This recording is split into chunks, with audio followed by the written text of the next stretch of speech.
Bu videoda 9 AI tool'u tek tek test ediyorum. Lovable, Blackbox, Versal, Cursor, Tray AI, Windsurf, Bolt New, Klein ve Copilot. Hepsini şu 3 teste sokacağım. Kolay test, zor test, fiyatlandırma ve kimler için uygun. Ve her AI tool'un ne kadar sürede yaptığını da kronometreyle ölçüp hızlarını karşılaştıracağız. Videoya başlamadan önce bu araçlarla ilgili indirim kuponlarını açıklamadaki linkte bulabilirsin. Öncelikle şunu da söylemek isterim arkadaşlar. Bu videoda test ettiğim araçların hiçbiri sponsor değil bu videoya. Yani tamamen dürüst bir karşılaştırma yapılacak bu videoda. İlk olarak Lovable'la başlıyoruz. Lovable, doğal dil ile full stack çalışan web, mobil prototipleri üreten text-to-app platformu. Developerlara ve no-code'culara hitap ediyor. Şimdi ilk testimizde başlayalım. Promptumu yapıştırıyorum. Bu promptları açıklamaya bırakacağım. Bunu gönderiyorum. Evet, Lovable 59 saniyede siteyi tamamladı. Evet, isteğimizde promptları yazabileceğimiz bir site istemiştik. Buraya örnek bir prompt 1 diyelim. Ekleyelim. Ekleme çalışıyor. Renkli kartlar istemiştik alt tarafta. Onları eklemiş mi? Evet. Küçük renkler de eklemiş. Sayfa yenilendikten sonra bu kartların burada kalmasını istemiştik. Yenileyelim. Evet, kartlarımız da kalıyor. Bir de Clear All butonu istemiştik. Evet, siliyor. Tamam, bu basit testimizdi. Şimdi zor testimize geçelim. Evet, şimdi zor testimize geldik. Burada bir Kanban yapısı istiyoruz. Yani görevlerimizi Todo'dan, In Progress'ten Done'a taşıyabileceğimiz, sürükleyerek taşıyabileceğimiz, kolonların isimlerini özelleştirebileceğiz. Her kartın detayları olacak, tarih vesaire, isim gibi. Arama özelliğimiz olacak. Bir de son 10 hareketimizi hatırlamasını istiyoruz. Yani Ctrl Z ile, Command Z ile geri gidebileceğiz. Son 10 hareketimizi hafızasında tutacak. Ve bunların hepsini kendi lokal hafızasında tutacak. Import ve export istiyoruz JSON olarak. Her kolondaki tarihe geçmiş task'ı bize göstersin istiyoruz. Kolon yukarısında. UI UX güzel olsun. Bir de readme dosyası yaratmasını istiyoruz. Tüm AI'larda aynı promptları kullanacağım ki karşılaştırmamız sağlıklı olsun. Bunu gönderiyorum. Evet, Lovable zor testi 3 dakika 43 saniyede tamamladı. Evet, kolonlar gelmiş. Bu kolonları benim editleyebiliyor olmam lazım. Editleyebiliyorum. 3 kolonumuz da var. Kart yaratabiliyor muyuz? Evet, priority de seçebiliyorum. Önceliğini de seçebiliyorum. Deadline'ını da seçiyorum. Create diyelim. Evet, geldi. Taşıyabiliyor muyum? Evet, taşıyabiliyorum. Taşıyınca şu kısım da güncelleniyor. Şimdi bir iki tas daha ekleyelim. Aramaya bakalım. Arama çalışıyor mu? Evet, bir de tarihi geçmiş ekledim. Onu da kırmızı bir şekilde gösteriyor. Güzel. Şimdi aramaya register yazalım. Evet, filtrelemede çalışıyor. Şimdi geri alma testi yapacağız. Buraya geri alma testi de yazı ekledim. Ctrl Z'ye bastığımda geri almıyor. Command Z ile alma çalışmıyor. Evet, geri alma çalışıyormuş arkadaşlar. Sadece Command Z ile çalışmıyormuş. Mesela şuradan deneyelim. 2 ekleyelim. Güncelleyelim. Buradan geri al dediğimizde gördüğünüz gibi geri alma çalışıyor. Ama Ctrl Z ile denediğimde 2 ekledim. Command Z yaptım. Çalışmıyor. Ama buradaki tuşlarımız da çalışıyor. Yukarıdaki kısımda geçmiş tasker'ımız gözüküyor. Şimdi sayfa yenilemeyi deneyelim. Tasker'a bakalım tutuyor mu? Tasker'da tutmuyor. Local storage yani yerel depolamada çalışmıyor. Şimdi şuradaki reset butonu çalışıyor mu bakalım. Reset'e bastığımda her şeyi siliyor. Burası çalışıyor. Şimdi bir de export ve import'a bakalım. Şimdi 3 adet burada kartım var. Bunları export edeceğim. Daha sonrasında import etmeyi deneyeceğim. Export'a bastım. İndiğini söylüyor. Şimdi buradaki board resetliyorum. Ve import deniyorum. Evet, export import başarılı. UI'yi temiz istemiştik. UI fena değil. README dosyası da istemiştik. Evet, README dosyasını da hazırlamış. Şimdi fiyatlandırmaya bakalım. Pro plan'a bakacağız. Aylık 100 kredi veriyor ve günlük ekstra 5 kredi veriyor. Yani bunu 100 artı 150'de düşünmemek lazım çünkü 5 krediyi günlük veriyor. Aylık en fazla 150 geliyor. Burada krediler aylık planda sonraki aya aktarılıyor diyor. Yıllık plan alırsanız yıllık planınız bitene kadar aktarılıyor diyor. Bu güzel bir şey. Private project veriyor vesaire. Bizim için önemli olan krediler. Ve 25 dolar istiyor. Şimdi bu 100 krediyle ne yapabiliyoruz? Önemli olan bu. Benim zor task'ım ne kadar kredi harcamış? Ona bakmak lazım. Evet, Lovable'da da kolay testi, zor testi olarak toplam 4 kredi harcamışız. Yaklaşık olarak 1.4 9 kredimiz kalmıştı. Günlük 5 free kredi veriyor. Oradan harcamıştık. Bunu da böyle hesaplayabilirsiniz. Peki Lovable'ı kimler kullanmalı? Ben hiç kod yazmakla uğraşmak istemiyorum diyorsanız, ben sadece kendi konuşma dilimle anlatayım, bana da projeyi geliştirirsin derseniz Lovable sizin için uygun arkadaşlar. Buradan Supabase'e bağlantısını yapabiliyorsunuz. Yani backend bağlantısını da buradan yapabiliyorsunuz. Developerlar için geliştirilmiş IDE'lerden ziyade son kullanıcıya yönelik, yani konuşma diliyle uygulama geliştirmeye uygun bir AI tool. Şimdi test edeceğimiz AI tool'umuz Blackbox AI. Kod arama, açıklama, screenshot'tan kod çıkarma gibi geliştirici odaklı kod asistanı. Şimdi ilk olarak basit testimizle başlıyoruz. Promptumu yapıştırıp gönderiyorum. Evet, Blackbox AI'de 1 dakika 11 saniyede yaptı. Yaklaşık Lovable'la aynı. Buradan bir model seçmedim çünkü bazı AI tool'larında model seçimi yok. Şu an ben default'ta bıraktım. Yaptığı tasarım çok kötü ama bir test edelim. Test 1, test 2. Evet, renkler hep aynı. Şu an değişti. Test 4. Değişiyor, rastgele değişiyor ama pek memnun edici değil. Evet, yapmış, çalışıyor ama görünüm hoş değil. Bir de sayfayı yenileyerek deneyelim. Local Storage çalışıyor. Clear All butonumuz da çalışıyor. Tamam, bu basit testimizdi. Bir de model seçerek yapmak istiyorum. Cloud 4.5 Sonnet ile yapacağım. Aynı promptu yapıştırıyorum. Buradan modelimi Cloud 4.5 Sonnet seçiyorum. Bir de böyle bakalım.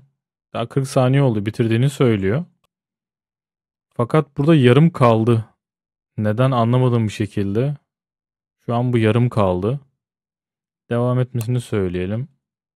Garip, yani basit bir testte böyle kalması.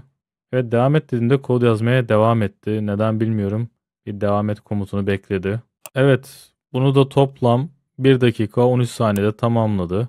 Yani hala tasarım çok kötü bence. Lovable'la arasında dağlar kadar fark var. Evet, testimizi yapalım. Bunlar çalışıyor. Fakat az öncekiyle aynı, yani Cloud 4.5 seçmeden önce de aynıydı. Çok beğenmedim. Şimdi bir de zor testimize geçelim. Şimdi zor testimi verdim. Bakalım ne yapacak? Bu sefer model seçmek istiyorum. Model seçilenlerde Cloud 4.5 Sonnet seçeceğim. Seçilmeyenlerde de seçmeyeceğiz. Yani bitirdi ama bana sadece bir rapor gibi, doküman gibi bir gereklilik listesi çıkardı sanki. 1 dakika 20 saniye sürdü. Yani yanlış yerde test ettiğimizi düşünmeye başlıyorum şu an. IDE'si var. Bir de IDE'de deneyelim. Normal chat'te bir sonuç alamadım Blackbox'ta. Ben de yanlış deniyor olabilirim. Şimdi App Builder kısmı var. Bir de burada denemek istiyorum zor testi. Aynı promptu yapıştırdım. Buradan da sadece 4 sonet seçilebiliyor. Başka bir şey seçemiyorum buradan. Gönderelim. Yani App Builder kısmı da kredi almamı istedi ki ben şu an burada pro hesabı sahibim. Evet, chat denedik olmadı. App Builder denedik olmadı. Son çare bir de IDE'yi indirdik. IDE'de deneyelim. Evet, şimdi IDE kısmına geldim. Masa üstünde bir klasör yarattım test etmek için. Yine aynı promptumu buraya yapıştırıyorum. Şu an Blackbox Pro diye bir seçenek var. Bu seçili. Böyle bir deneyeceğim. Gönderiyorum. Arkadaşlar, video çekmek için bazen pro abonelikleri almam gerekiyor. Destek vermek için videoya like atıp abone olabilirsiniz. Evet, bitirdi. 4 dakika 48 saniyede Blackbox bitirdi. UI'yi sevdim. Emojiler koymuş. Demek ki web sitesindeki chat bölümünde değil, indirip tool olarak burada denemek gerekiyor. IDE olarak indirip yazdırmak gerekiyor. Zaten Blackbox'ta diğer IDE'ler gibi VS Code üzerinden çalışıyor. Şu anda bize bir rapor çıkarıyor. Bunlara gerek yok. Biz testimizi yapalım. Şimdi ilk olarak buradaki kolonlar editlenebiliyor mu? Evet, editlenebiliyor. Şimdi kart ekleyelim. Test 1 diyelim. Buradan da hide diyelim. Şimdi bu kartlar editlenebiliyor mu? Evet, kartlar da editlenebiliyor. Bir tane daha task ekleyelim. Bunun da tarihi geçmiş olsun. Ekledim, kırmızı yaptı. Tarih ekliyor. Güzel. Burada da geçenler yazıyor. Güzel. Sürükleme özelliği var mı? Evet, çok daha iyi şu animasyon. Tuttuğumuzda gördüğünüz gibi ufak bir animasyon var. Çok önemli değil ama güzel duruyor. Taşıma özelliği de güzel çalışıyor. Şimdi arama özelliği var mı? Buraya biz settings UI diyelim. Buraya da ayarlar UI diyelim. Ekleyelim. Buraya settings. Evet, arama özelliği de çalışıyor. Geri alma özelliği var mı? Evet, mesela ben buraya arama yazdım. Kaydettim. Ctrl Z'ye bastım. Evet, çalışıyor. Bakın geri aldım, ileri aldım. Güzel. Burada güzel bir performans sergiledi. Yerel depolama var mı? Şimdi sayfayı bir yenileyelim. O da var. Export import kaldı. Bir export alalım. Şimdi burayı bir silelim. Reset de test etmiş oluruz. Evet, silindi. Sayfayı yenileyelim. Şimdi import diyelim. Evet, importumuz da geldi. Güzel, bu da çalışıyor. Kolonda kaç adet task var? Onlar da yazıyor. UI daha çok beğendim. UI güzel. README dosyası da vardır. Bir bakalım. Evet, README dosyası da gayet dolu bir README dosyası var. Güzel. Bu zorlu testin tüm testlerinden geçti. Ben basit testi de burada yapmak istiyorum. İlk yaptığımız çok başarılı değildi. Şimdi basit testimiz için de bir klasör oluşturdum. Buraya yapıştırdım. Bunu default'ta bırakmak istiyorum. Hepsinde aynı Cloud 4.5 seçersek çok fark gelmeyecek gibi. O yüzden IDE'lerin autosuna bırakacağım bunu. Hiçbir şekilde dokunmayacağım. Bunu da gönderdik. Evet, bitirdi. Bu da yaklaşık 1 dakika 30 saniyede bitirdi. Demek ki basit testin değerlendirmesi 1 dakika ile 1,5 dakika arası şu anki IDE'lerde. Bu web sitesinde yaptığımızdan çok daha iyi. Hemen testlerimizi yapalım. Test 1, test 2. Güzel, başlığına küçük renkler ekliyor. Sayfayı yenileyelim. Yerel depolama çalışıyor. Clear butonu da hepsini siliyor mu? Siliyor. Güzel. Blackbox'ın IDE'si çok güçlü arkadaşlar. Web tarafında çok verim alamadım. Belki de yanlış kullandım ama IDE'si çok iyi. Evet, şimdi bir de ücretlendirmesine bakalım. Evet, 40 TL gösteriyor. İlk 2 aylığına 40 TL. Ben bunu denemek için satın aldım. Burada 1 ay yazıyor ama satın aldıktan sonra 2 ay yazıyor. Tüm AI modellerine erişime veriyor. 10 dolarlık kredi veriyor. En iyi screenshot agent ve en iyi otonom agent olduğunu vurguluyor. Biz bu testleri yapmadık. Bilemiyorum. Unlimited kod tamamlama diyor. Peki biz ne kadarlık kredi harcadık ona bakalım. Normal fiyatlandırması da 400 TL arkadaşlar. Evet, benim anladığım bana 10 dolarlık kredi veriyor. 20 dolarda 500 Pro Agent Request yapıyor. Yani benim aldığım 10 dolarlık krediyle ben 250 Agent Request kullanabiliyorum. Çünkü bu başladığımda 9 küsurdu. Şu an 7'ye düşmüş. Fiyat olarak çok ucuz olduğunu söyleyemeyeceğim. Yani dolar harcıyor aslında. Biz şu anki testlerimizde 2,5 dolar harcamışız. 1-2 ve 2 web sitesinde denedik. 2 de IDE'de denedik. 4 stack'te yani ucuz değil. Peki bu araç kimler için uygun? IDE'de kullanıldığı için daha çok geliştiren, kod yazmaya aşina olan kişiler için uygun. En azından agent için bir project rules hazırlayabilecek ya da agent rules'lar hazırlayabilecek kişiler için uygun. Hiç kod yazmamış, bu işlerden çok uzak kişiler için çok uygun olduğunu söyleyemeyeceğim. Evet, şimdi sıradaki AI tool'umuz Versal AI. V0 diye de geçiyor. Metinden full stack uygulama geliştirebilen Text to App AI asistan platformu. Evet, şimdi V0 ile Versal'la ilk basit testimizi gerçekleştirelim. Promptumu yapıştırıyorum ve göndere basıyorum. V0 şu an geliştirme işlemlerini yapıyor. Evet, Versal'ımız da 56 saniyede bitirdi. Şimdi testimizi yapalım. Ekleme özelliğimizi test edelim. Evet, renkler de güzel. Sayfayı yenileyelim. Bakalım hafızada tutuyor mu? Evet, sayfayı yenilediğimizde de verileri tutuyor. Clear All'a basınca da temizliyor mu? Evet, temizliyor. Şimdi zor testimize geçelim. Evet, şimdi zor testimiz için prompt'u yapıştırdım ve gönderiyorum. Bakalım bunu ne kadar sürede tamamlayacak. Evet, bitirdi. 2 dakika 57 saniyede 3 dakikada yaklaşık bitirdi. Şimdi test edelim bakalım ne kadar iyi çalışıyor. Evet, buradan kolon isimlerini güncelleyebiliyor muyum? Güncelleyebiliyorum. Hepsine task ekleyebiliyor muyum? Task eklemeyi sağa koymuş. Test 1 diyelim. Test 1. Priority'si var. Güzel. Ha, ekleyeceğim kolumu buradan seçebiliyorum. Bu güzel bir artı. Create task diyelim. Overview'da düş. Tamam.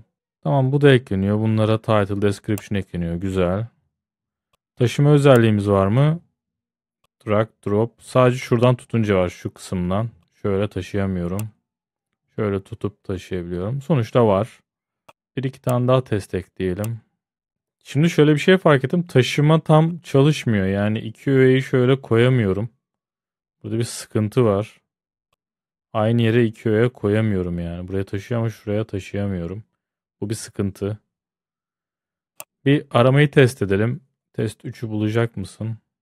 Buldu. Güzel. Real time arama çalışıyor. Şöyle bir geri alma çalışıyor mu? Şunu mesela 34 yapalım. Sonra Command Z'ye basayım.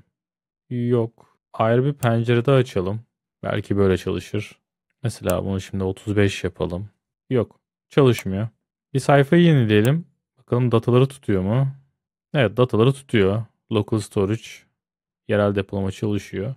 Bir export import deneyelim. Şu dataları bir export diyelim. Export çalışmıyor. Export çalışamadığı için import'u da deneyemiyorum. Import'u deneyebiliyoruz ama export olmadan import'un bir anlamı yok.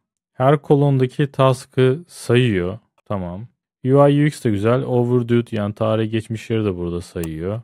README dosyası da vardı diye hatırlıyorum. Bakalım. Kod kısmına gelelim. README dosyası da güzel bir README dosyası var. Tamam, şimdi fiyatlandırmasına bakalım. 20 dolarlık kullanım veriyor Premium'da. Unlimited Project diyor. Yani sadece 20 dolar bir kredi veriyor. Peki bizim bu projemiz ne kadar harcadı? Biz 0,30 sent harcamışız. 2 tane test, bir basit test ile bir kompleks test ile toplam 0,30 sent harcamışız. O şekilde hesaplayabilirsiniz. 20 dolarlık bir bakiye veriyor size. Kimler için uygun peki? Ya hiç kod bilgisi olmayan insanlar için zaten iş ideye dönmeye başladığında, yapay zeka aracı ideye dönmeye başladığında biraz daha yazılımcılara yönelik oluyor. Yazılım bilgisi olanlara yönelik oluyor. Ama benim hiç kod bilgim yok, sadece yazarak yaptırmak istiyorum diyorsanız V0 veya Lovable gibi ideler sizin için çok iyi. Sadece chat kullanarak uygulama geliştirebilirsiniz. Evet, şimdi sırada Cursor var. Cursor da aşina olduğum idelerden biri ama hiç bilmiyormuş gibi, ilk defa kullanıyormuş gibi kullanacağım. Hatta şuradaki Cloud 4.5 sonrası da Auto'ya alacağım. Çünkü çoğu idede böyle yaptım. İlk defa kullanan bir user gibi kullanmak istiyorum. Buraya gelip basit promptumu yapıştırıyorum ve gönderiyorum. Evet, Cursor da 57 saniyede bitirdi. Hemen test edelim. Evet, UI'miz geldi. Testimizi yapalım. Test 1, test 2. Güzel, renkler de farklı. Tamam. Şu eksi bir gün önceyi anlamadım. Şurada basit bir hata var ama önemsiz. Hepsinin kendine ait renkleri var. Sayfayı yenilediğimizde gidiyor mu datalar? Gitmiyor. Güzel. Clear All'a basınca, yani hepsini temizle deyince temizliyor. Güzel. Basit testi geçti. Evet, şimdi zor testimize geldik. Yine Agent Mode ve Auto'da bırakıyorum. Promptumu yapıştırdım ve gönderdim. Yeni sıfır bir klasördeyim. Bakalım cursor ne kadar sürede tamamlayacak ve her özellik çalışacak mı? Şu ana kadar iyi gidenler Lovable ve Black Box. Evet, cursor'da 3 dakika 40 saniyede bitirdi. Hemen bakalım gerekli özellikler çalışıyor mu? Localhost vermiş ama bu localhost'ta çalışmıyor. Manuel açacağız.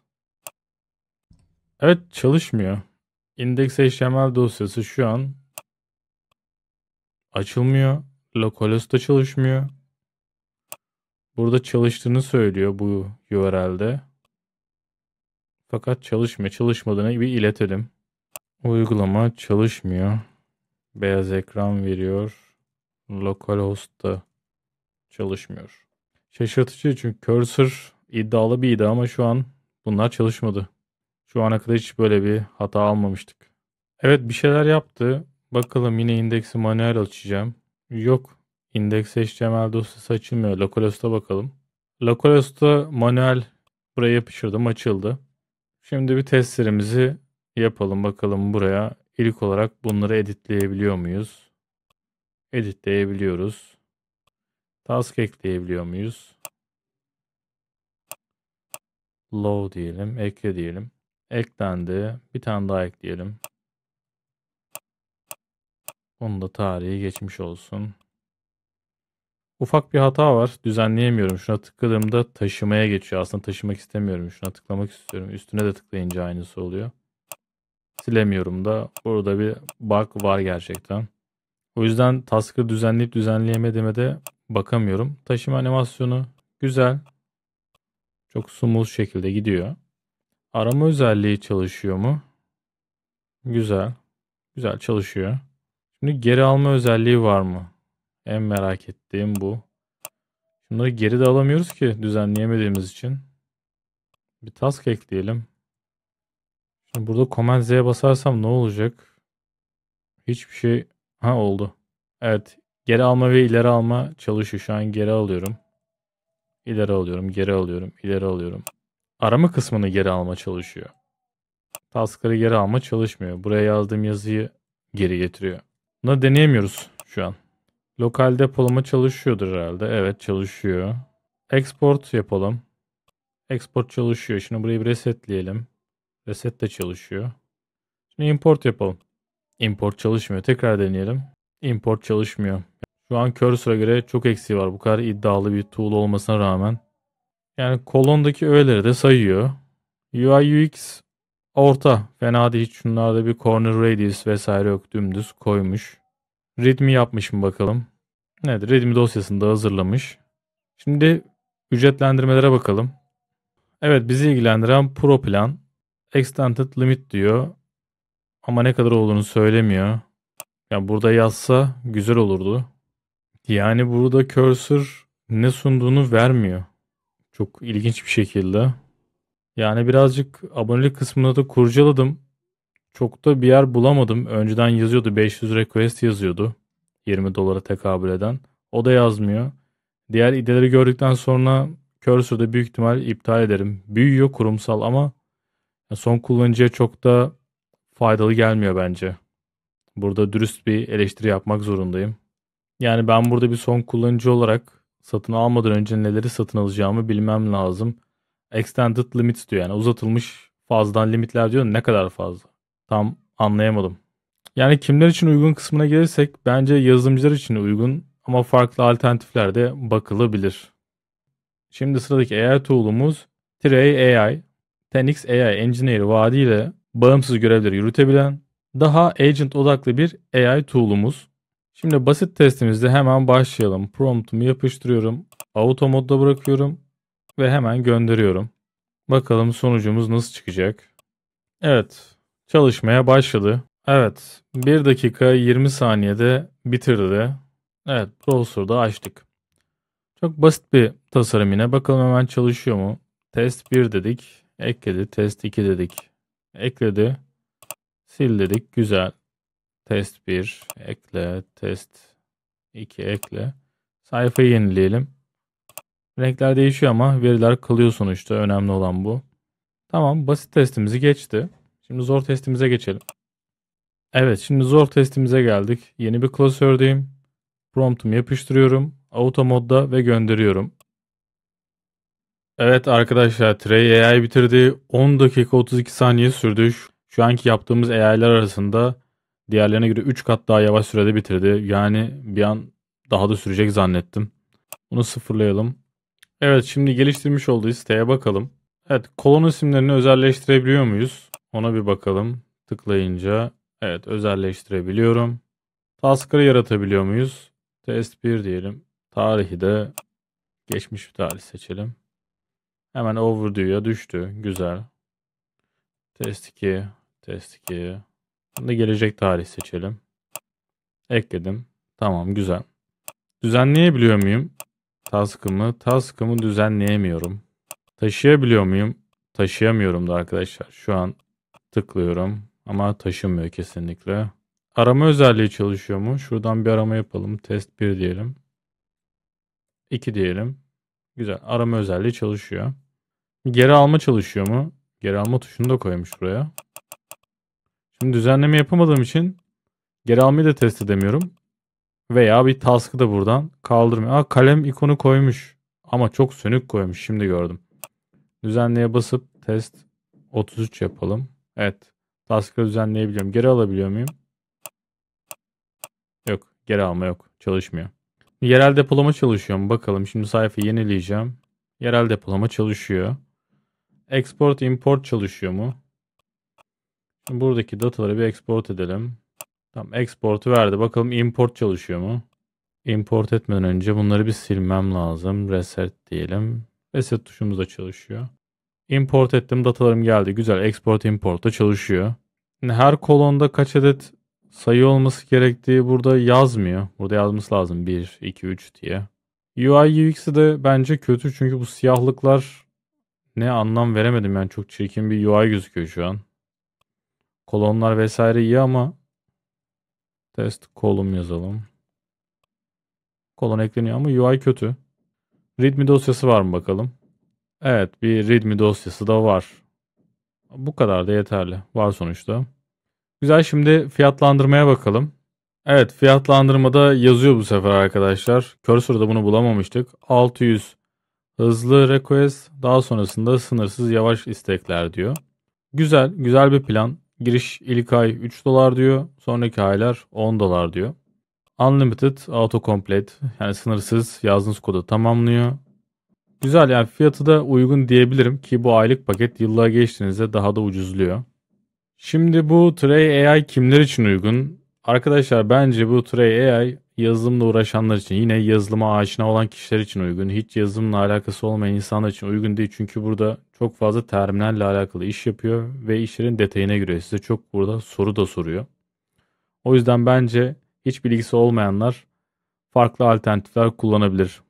Bu videoda çoğunu test edeceğiz zaten. Her tool'un sonunda size açıklıyorum. Evet, bu kadar kod yazıyoruz. Bunları bir test etmemiz gerekiyor. Bunun için de size bir test aracından bahsedeceğim. Test Sprite. MCP özelliğiyle Windsurf Cursor gibi araçları tek tıkla kurabiliyorsunuz. Üstelik bir ay tamamen ücretsiz tüm özellikleri test edebiliyorsunuz. Açıklamadaki linkten gidebilirsiniz. Kendisi ilk tam otonom AI Test Agent'ı. Detaylı kullanım kurulum videosu kanalımda var. Yukarıdaki karttan o videoda gidebilirsiniz. Sizlerle beraber hemen kurulumunu yapalım. Test Sprite'in sitesine girip Try MCP Free butonuna tıklıyoruz. Buradan Install'a tıklıyoruz. Şimdi 3 gerekli işlem var. 1. IDE'ye ihtiyacımız var. 2. Test Sprite hesabına ihtiyacımız var. 3. API ihtiyacımız var. Hemen Sign Up Free'ye tıklayıp hesabımızı oluşturuyoruz. Hesabınızı oluşturduktan sonra sağ altta kaç krediniz kaldığını görebilirsiniz. Şimdilik ücretsiz. Şimdi Create API Key butonuna tıklıyoruz. New API Key diyoruz. Burada API Key'imize bir isim veriyoruz. API Key'imizi kimseyle paylaşmayıp kopyalıyoruz. Son olarak Add to Cursor butonuna tıklıyoruz ve API Key'imizi yapıştırıp Install butonuna basıyoruz. Cursor gerekli tool'ları bizim için yüklüyor. Detaylarına tıklayıp inceleyebilirsiniz. Cursor'uma girip Can you test this project with test sprite diyorum. Cloud 4.5 seçili. Gönderiyorum. Şimdi bize web sayfası açıyor. Burada neyi test etmek istediğimizi soruyor. Biz buradan frontend seçiyoruz. Buraya PRD dosyasını ekliyoruz. Eğer PRD dosyanız yoksa Cursor'a girip Generate a PRD file for this project deyip kendi PRD dosyanızda yaratabilirsiniz. Daha sonrasında buraya PRD dosyamızı yüklüyoruz.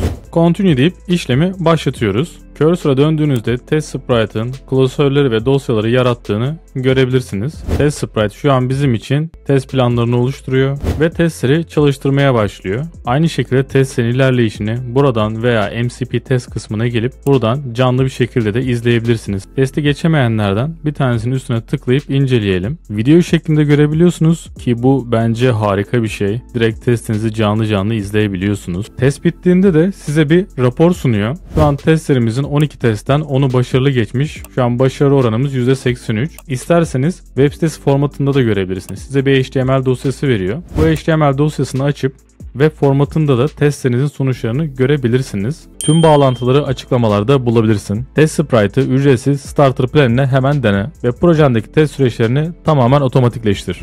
Evet, şimdi sıradaki AI tool'sumuz Windsurf. AI agent tabanlıydı. Bir AI native editör. Flow ve canlı preview vaat ediyor. Hemen basit testimizle başlayalım. Birinci testim için boş bir klasör yarattım.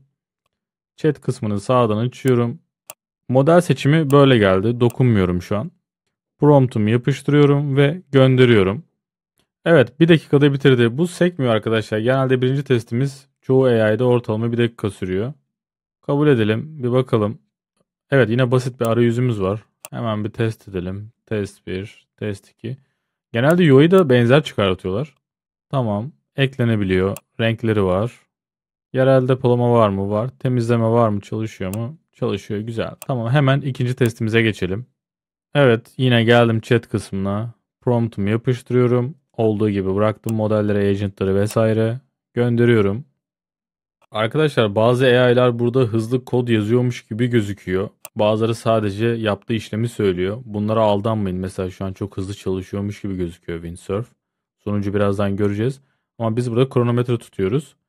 Her testin sonunda da onlara gösteriyorum. Hızları merak ediyorsanız her testin sonundaki sürelere bakabilirsiniz. Evet, Windsurf yarıda durdu. Neden bilmiyorum. Devam et dedim şu an. Kaldığı yerden devam ediyor. Evet, Windsurf yine durdu. Continue deyip tekrar gönderiyorum. Evet, Windsurf yine durdu. Bir de dosya yarattığını söylüyor ama bu dosyaları nereye yarattığını bulamadım. Az önceki basit klasörümüzü de açtım. Orada da yok bunlar. Şimdi yine devam et deyip göndereceğim. Evet arkadaşlar, yine durdu. Az önce de durmuştu. Yani 9 dakikaya geçti. Yine continue deyip göndereceğim. Yani çok da bir umudum yok. 15 dakika olursa bırakacağım.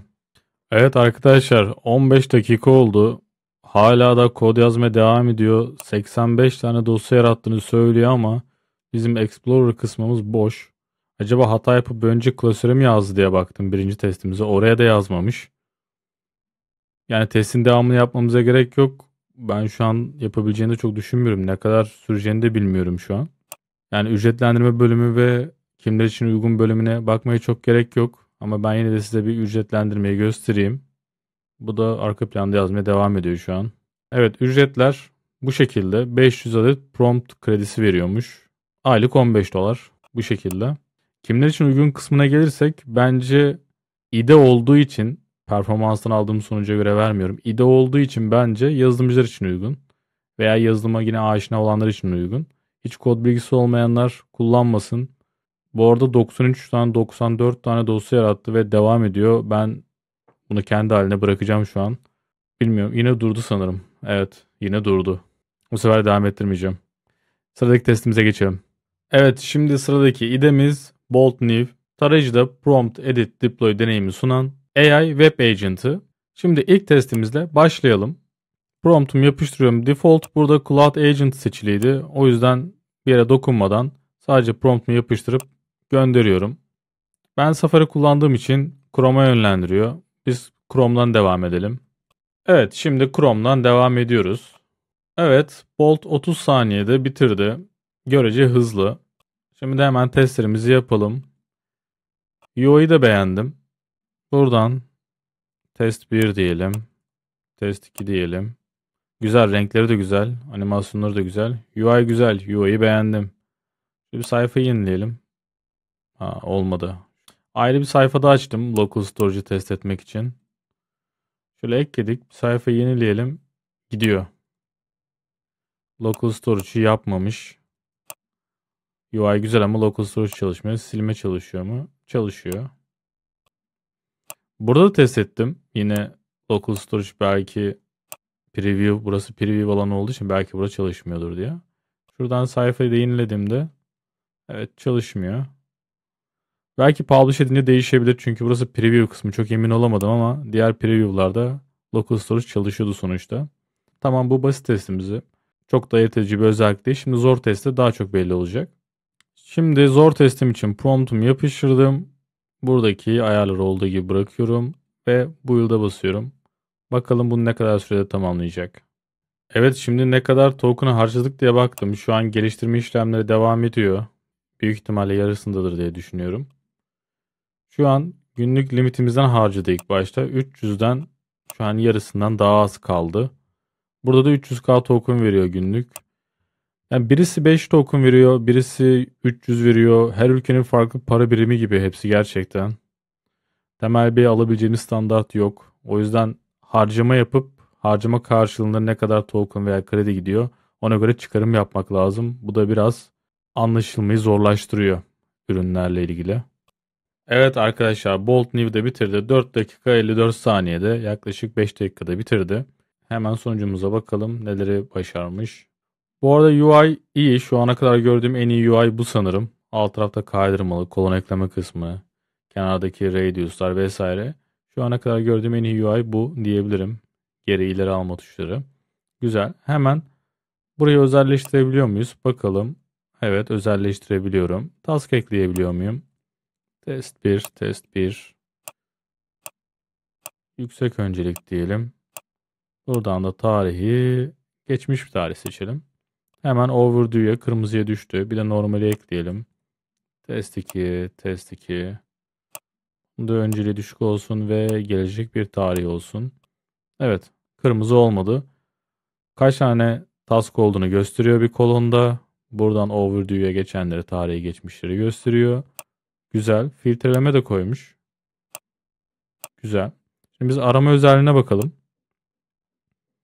Test 1 diyelim. Test 2 diyelim. Güzel. Arama özelliği de çalışıyor. Taşıyabiliyor muyum? Taşıyabiliyorum. Çok güzel. İkisini aynı yere taşıyabiliyor muyum? Taşıyabiliyorum. Bazı AI'lar bunu yapamadı. İkisini aynı yere taşıyamadım. Şimdi ileri geri alma işlemi çalışıyor mu? En çok merak ettiğim kısımlardan biri o. Şöyle 2 ekleyelim. Geri al diyelim. Çok iyi. Sanırım şu ana kadar en iyisi Bolt New olacak arkadaşlar. Yerel depolama çalışıyor mu? Evet, yerel depolama çalışıyor. İlk testimizde çalışmıyormuş. Preview olmayla alakalı değilmiş. Şimdi export import kaldı. Export'a basalım. Geldi. Import etmeden önce reset'e basayım. Hep bu hatayı yapıyorum. Tamam. Şimdi import edelim. Evet, import da çalışıyor. UI'de dediğimiz gibi çok iyi. README dosyası da varsa tüm testleri geçmiş ilk tool'umuz olacak arkadaşlar. Şuradan kod kısmına geçelim. README dosyamız nerede? README dosyası yok arkadaşlar. En basiti yapmamış gerçekten. Ama yine halen favorimiz şu ana kadar Bolt New. En iyi giden bu oldu. Şuraya arama kısmına yazsam. Yok, dosya yok. Burada anlamış, şuraya eklemiş ama şöyle aratalım. README dosyası yok. Neyse, başarılı. Şimdi fiyatlandırmaya geçelim.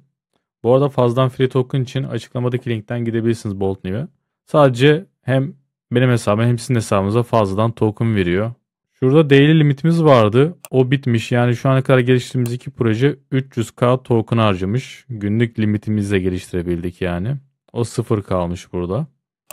Yani ne sunuyormuş? Aylık 10 milyon token sunuyormuş. Aylık 25 dolara. Bir de günlük sanırım 300k token veriyor. O buraya dahil olmuyor sanırım. Burada yazmıyor. No daily token limit. Yani günlük harcama limitiniz kalkıyor. Her ay 10 milyon tokenla başlıyorsunuz. Evet, tokenlarınız bir sonraki aya devrediyor arkadaşlar. Bu şekilde bunu da siz değerlendirebilirsiniz. Şu anki geliştirdiğimiz projeden kaç tane geliştirebiliriz? 3 tane yapsak 1 milyon token yapar. Yani şu anki basit test ve zor testten 30 tane yapabiliyoruz bir ayda. Peki arkadaşlar, bu kimler için uygun? Eğer hiç kod deneyiminiz yoksa, yazılıma aşina değilseniz bu aracı kullanabilirsiniz. Yazılımcı olmasanız dahi kullanabilirsiniz. Ben normal konuşma diliyle bunu da ChatGPT'ye hazırlattım. Herhangi bir kod vesaire yönlendirme yok. İsteklerimi yazdım, buraya yapıştırdım. Bu şekilde Bolt'u kullanabilirsiniz. Herhangi bir yazılım geçmişe gerek yok. Normal konuşma diliyle buradan da geliştirme yapabilirsiniz. Ama tabii önerim İngilizce yapın. Benim de kullandığım promptlar İngilizce. Bunları açıklamaya bırakacağım. ChatGPT'den çok basit bir şekilde İngilizce çevirebilirsiniz. ChatGPT'nin ücretsiz versiyonunda bunu çok kolay bir şekilde yapabiliyorsunuz. Evet arkadaşlar, sıradaki idemiz Cline. Açık kaynak bir coding agent. VS Code eklentisi olarak lokalde dosya düzenleyip terminal komutları çalıştırabiliyor. Hemen basit testimizle başlayalım. Şu an kendisi otomatik Cloud Sonnet 4.5 seçili. Read var, edit'i de ben vereceğim. Basit promptumu yapıştırıyorum ve gönderiyorum. Klasörü seçmedim. Otomatik masa üstüne kurdu. Test 2'de folder seçeriz. Bu arada cursor üzerinden çalıştı. VS Code denedim. Onu açmadı. Evet, 30 saniyede bitirdi. UI'de klasik bir UI. Hemen bir test edelim. Test 1. Test 2. Local storage var. Hepsini silebiliyor mu? Silebiliyor. Güzel. Bazı paralı IDE'lerin yapamadığını yaptı şu ana kadar. Şimdi zor teste geçelim. Bakalım orada neler başaracak. Şimdi zor testimin promptunu yapıştırdım. Gönderdim.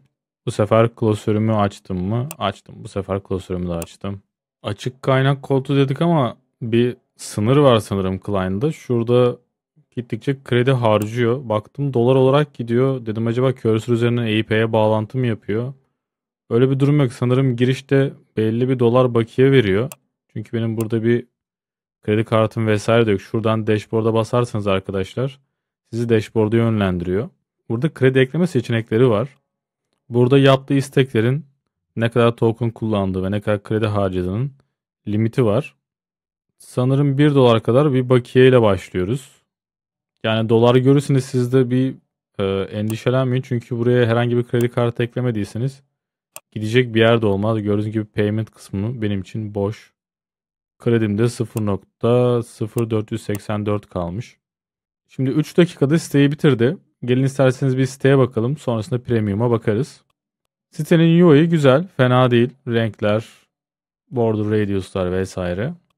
Şimdi bakalım bunlar editlenebiliyor mu? Evet, editlenebiliyor. Kart ekleyebiliyor muyum? Test 1, test 1, klasik. Ekledik.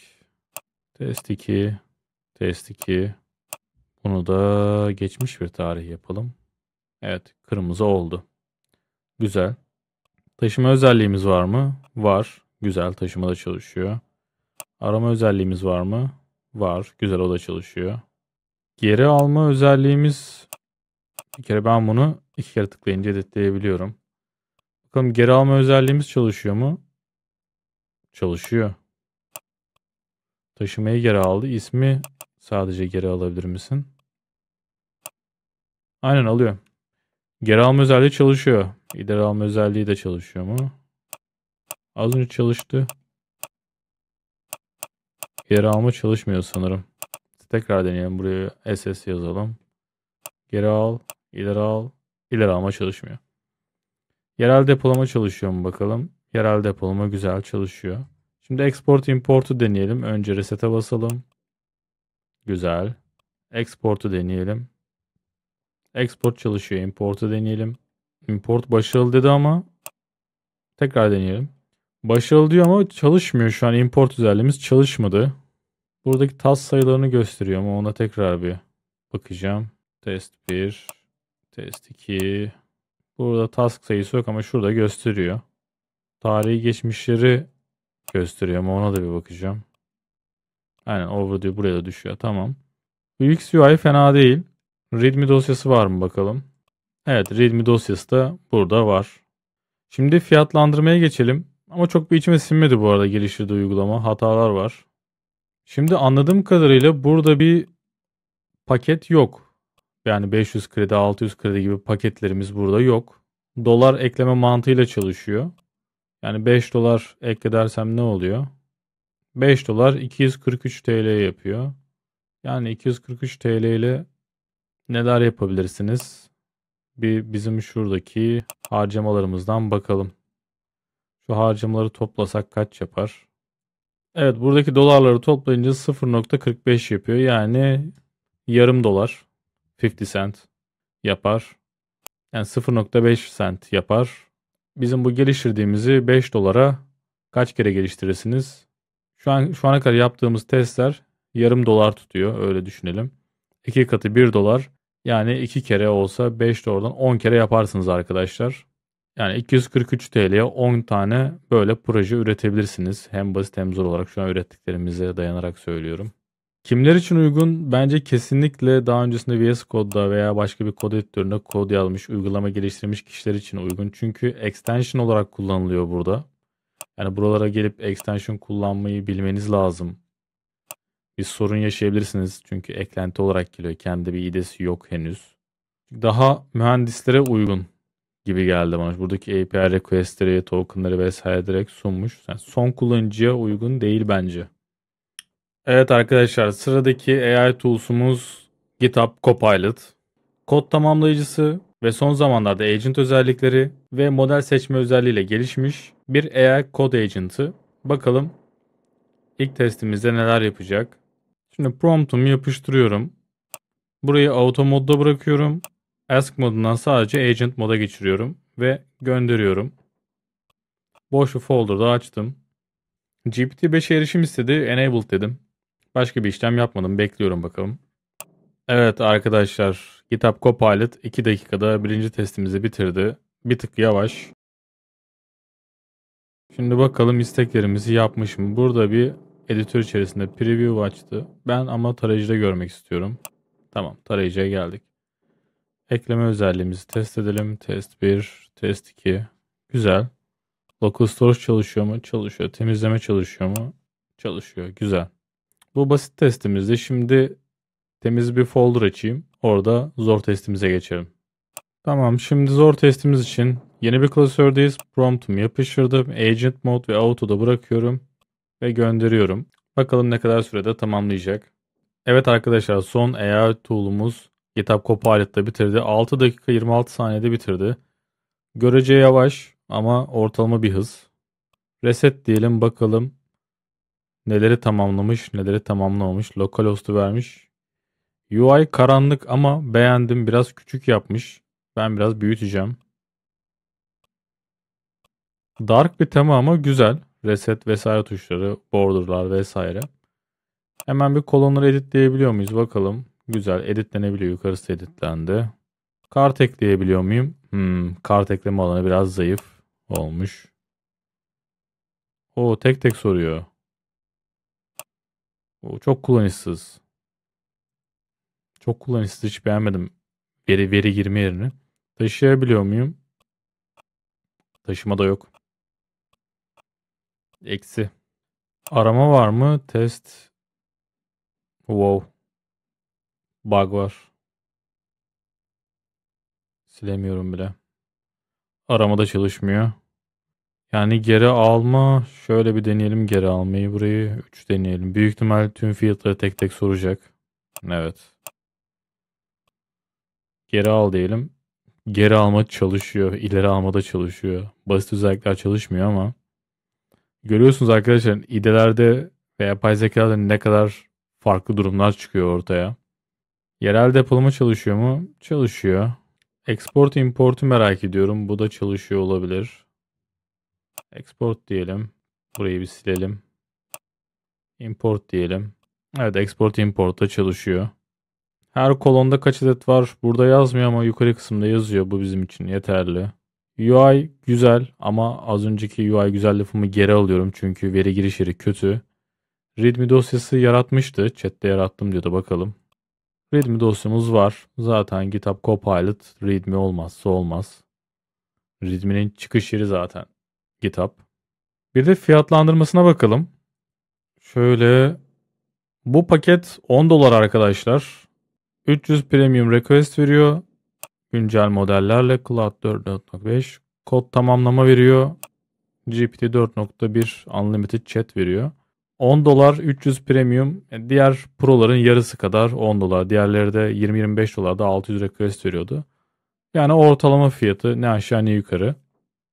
Peki bu araç kimler için uygun? Bence kesinlikle developerlar için uygun. Daha bu cursor'lar ve yeni AI IDE'leri popüler olmadan önce GitHub Copilot'ı biz yazılım hayatında kullanıyorduk. Burada kod tamamlamak için veya satır arası işlemleri için genelde JSON'larda kullanmaya başlamıştık ilk başlarda. O yüzden bence developerlar için zaten GitHub yazılımcıların olmazsa olmazı. Takım arkadaşlarımızla beraber çalıştığımız bir alan. O yüzden bence kesinlikle yazılıma aşina olan kişiler kullanmalı. GitHub'ın da bu yönde geliştirme yaptığını düşünüyorum. Evet arkadaşlar, bu videoyu yapmak bayağı bir uğraştırdı. Sizler istemiştiniz kıyaslama videosunu. Bu videoyu beğendiyseniz beğenmeyi ve abone olmayı unutmayın. Önerileriniz ve eleştirileriniz varsa da yorumlarda belirtebilirsiniz. Herkese kolay gelsin.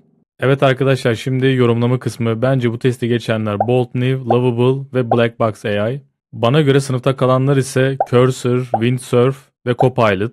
Bu videoda test ettiğim hiçbir IDE bu videoyu sponsor değil. Bunu da belirtmek isterim. Videoyu beğendiyseniz beğenmeyi ve abone olmayı unutmayın. Herkese kolay gelsin.